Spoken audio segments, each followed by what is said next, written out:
If this fence doesn't hold, the pigs will be gone. So I just want to show everyone this fence that I got. It's a Premier 12mm fence.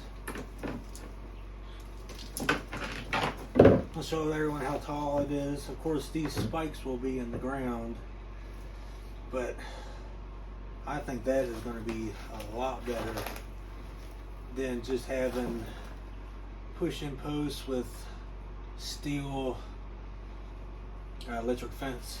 I think it's going to be a lot better. I mean, it's going to be just a barrier by itself, even without it having electricity to it. One thing I am concerned about is I'm used to having in the step-in posts, and we have really rocky soil up here, and I'm just not for sure. You can use a rubber mallet on this to hammer it in. If anybody knows, let me know.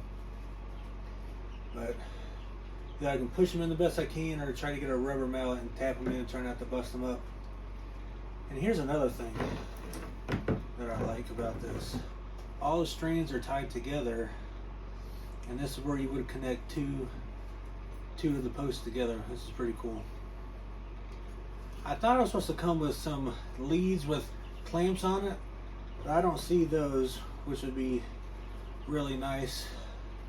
This way I connect one side to the battery, or one side to the fence energizer, and the other side to the ground. Well, I guess both sides would go, you'd have two, one going to the positive side of the charger and one going to the negative. But I need to find something also that's better for grounding to the post that's in the ground. What I've used in the past is it's like a little clamp that you get from Tractor Supplies where I found them, and they're just not the greatest, because what I ran into before was grounding issues was the main issue.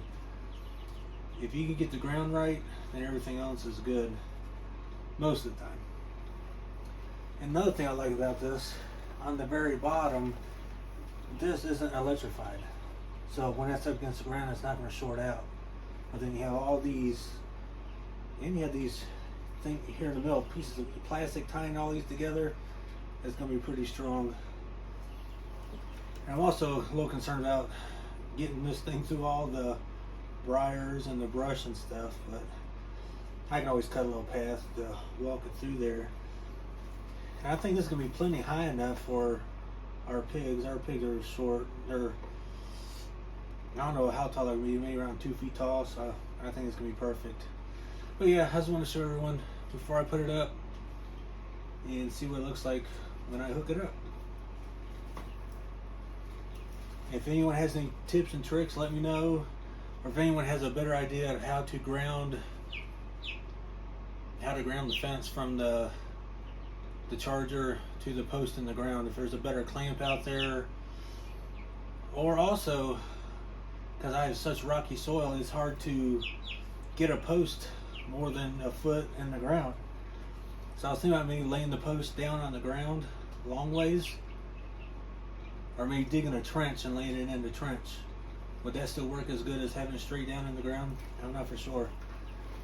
But if so, that would be perfect. But yeah, I'm just excited. It's too cold. We have like I don't know, 6 inches of snow out there, and probably 2 or 3 inches of ice on top of that. So just trying to bust all that to make the fence. When I'm not getting the pigs until, at this point, what's today? Thursday. So I'm probably getting them until Monday at the earliest. So just want to show the fence, see what you guys think. All right, y'all have a good evening.